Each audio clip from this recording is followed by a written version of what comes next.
At some point in our lives, we all experience that inner voice that tells us we could be doing more. No matter what we're working on, there's something inside of us that longs for meaning, for purpose, for genuine activities. Sometimes this longing is so strong that it hurts, like an itch of the soul that needs to be scratched. But more often than not, we ignore this calling, or at best, we entertain it for a few short days, and then get back to our normal lives. It usually isn't until something dramatic happens, like losing our job, having a health scare, or worse, a health catastrophe, when we actually stop to ponder what it's all about.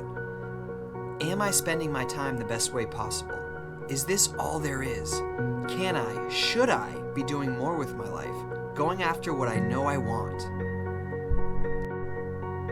If this sounds like you, you're not alone. In fact, you and I probably don't know anyone who hasn't had to wrestle with these questions at some point in their lives.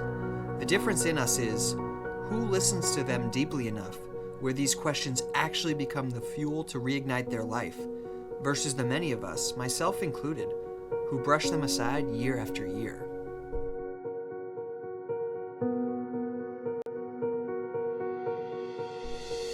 About 2 weeks ago, I decided that it was time to listen. You see, I've had this deeply rooted passion for high-performance cars since as long as I can remember. Some of my earliest memories involve me being allowed to sit in a Lamborghini Diablo at the new auto toy store in Florida and just marveling at how low to the ground it was. I was a kid and I was hooked. And now, at 30 years old, if there's anything that speaks to my soul, that cuts through all the chatter of my mind and brings me back to the present, it's a supercar.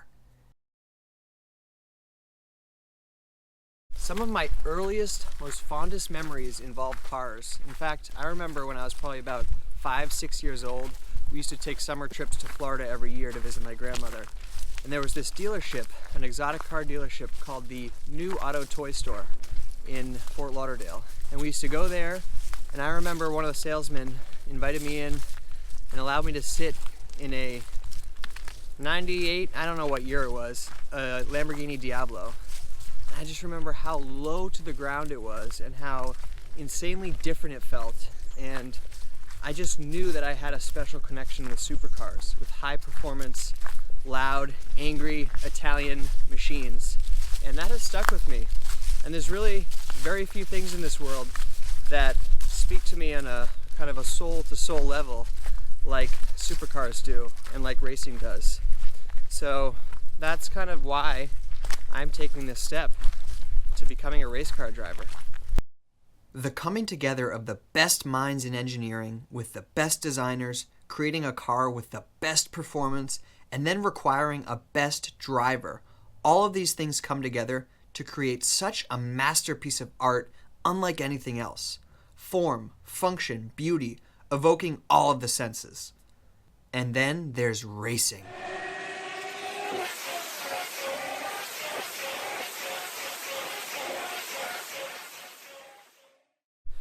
I remember vividly after graduating college with an expensive degree, no money, no real direction, that all I wanted to do was race cars.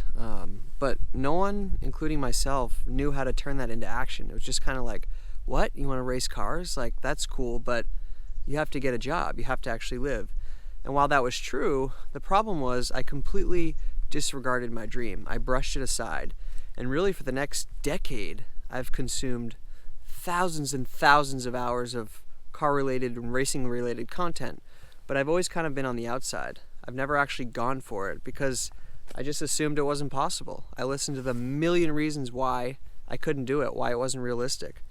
And I'm here to tell you now that life is just too short. I'm turning 31 soon, and I could die tomorrow, or I could live for another 70 years. The point is, I don't know, and I don't want to be on my deathbed wondering what if I hadn't gone on that path to race cars, because that's what my heart has been guiding me to do since I've been a child. It's time to start respecting that part of you that knows what it wants and ignoring the part that tells you why it won't work. Guys, to think that a 30-year-old could get into racing and have any chance of professional success in motorsports is absolutely ridiculous. It's so late in life to start racing if you've never done it before. But the truth is, there's always going to be millions of reasons why something won't work. And of course, plenty of reasons why it might. And I'm tired of listening to the reasons why it won't work. I've given into them all my life. Too expensive, too old, never raced before, you know, no one around me understands it, whatever, millions of reasons.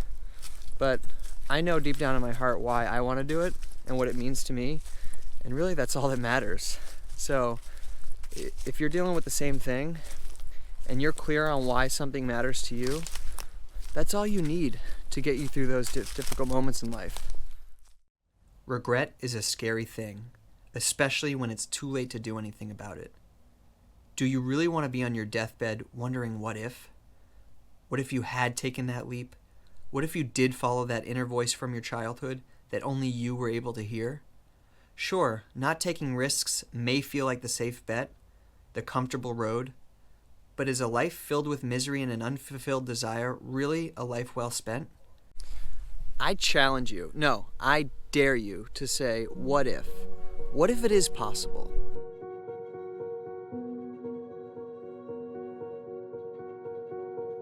All right, guys, talked a lot about kind of the inner voice and why we should follow our dreams. But the truth is, if we don't turn it into action, if we don't create a plan and a system to make this work, well, it won't work.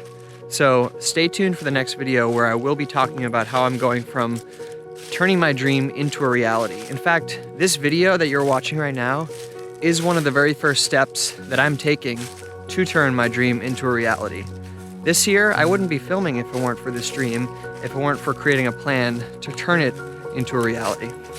So come along the journey with me if you're interested, if this resonates with you, and I look forward to seeing you on the next one.